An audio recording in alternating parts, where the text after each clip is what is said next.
Madam President, a little over 5 years ago, a USAID worker named Alan Gross, he was a contractor with USAID, went to Havana, Cuba, and took with him some internet equipment that he was going to leave at a small synagogue that still has survived for decades in Havana, Cuba. He checked in at the airport when he arrived, took all of the equipment that he'd brought and put it right through customs for inspection by the Cuban government. Shortly thereafter, was arrested, charged with spy activities and the like, and imprisoned for 5 years. Alan Gross of Maryland.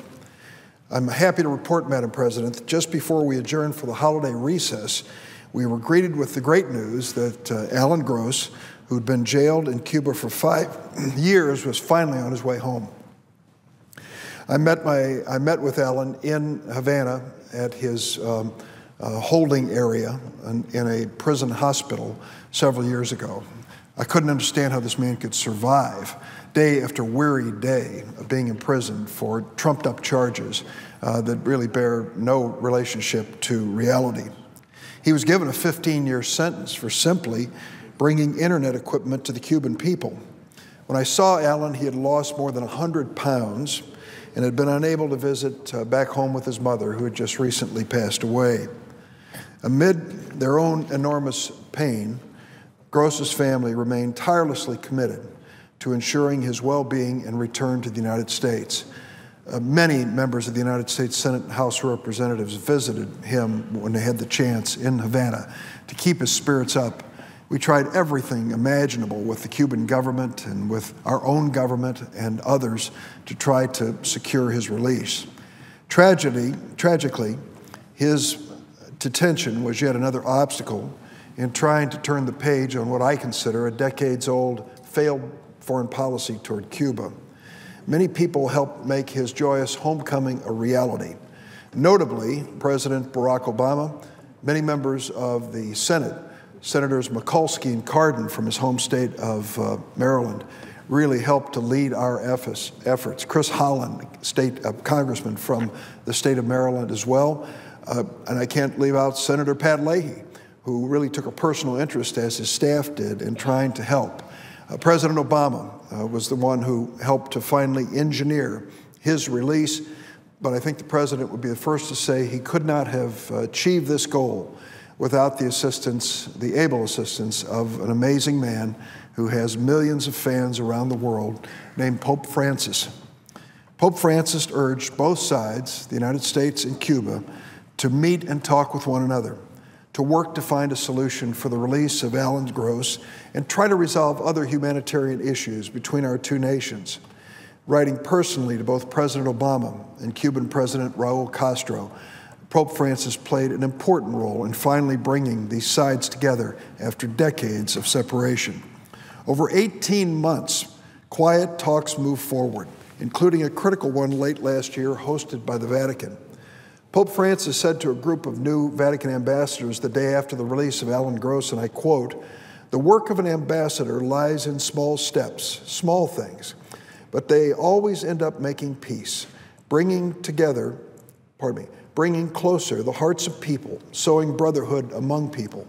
And today we're happy because we saw how two peoples who had been apart for so many years took a step closer yesterday," end of quote. What wise and beautiful words from this impressive new Pope Francis, the first pope from Latin America, and one widely recognized for his humility, his dedication to the poor, and his commitment to dialogue and reconciliation. He is clearly continuing the role of the Vatican in pursuing peace and freedom. Whether Pope Paul II's role in helping to encourage the solidarity movement in Poland, or the Vatican's help in diffusing a border standoff between Chile and Argentina in the 1970s, and a 2007 dispute between Britain and Iran over hostages. That is why today, Senators Leahy, Flake, Cardin, Mikulski, Enzi, Collins, Udall, and Brown are joining me in introducing a resolution that praises Pope Francis' role in securing Alan Gross's release and fostering dialogue between the United States and Cuba. The resolution's message is simple and straightforward. It extends its gratitude to Pope Francis for his extraordinary efforts in helping to secure the release of Alan Gross. It commends His Holiness for his role in encouraging an improved relationship between the United States and Cuba, and it warmly, warmly welcomes home Alan Gross to the United States. Madam President, I know that Cuba itself elicits many strong and passionate political feelings among many here in the Senate and across America. I respect the differences many of us have on this issue. I am certainly no fan of the Castro regime, neither Fidel nor Raul, and I pursued accountability and progress on human rights violations on that island, including the suspicious death of the Cuban patriot and democracy activist Oswald Paya. And while many of us may disagree on the best path forward in seeking democratic change in Cuba, I think and I hope that we can all agree that Pope Francis deserves special thanks and praise for his role in bringing Alan Gross home. I've introduced this resolution today. I would ask any of my colleagues of either party who would like to join in co-sponsoring it. If they would like to, I'd be honored to have them. I will try to move this resolution in a timely fashion, but I hope that we can at least go on record in the United States Senate commending the Pope's efforts. Madam President, I yield the floor.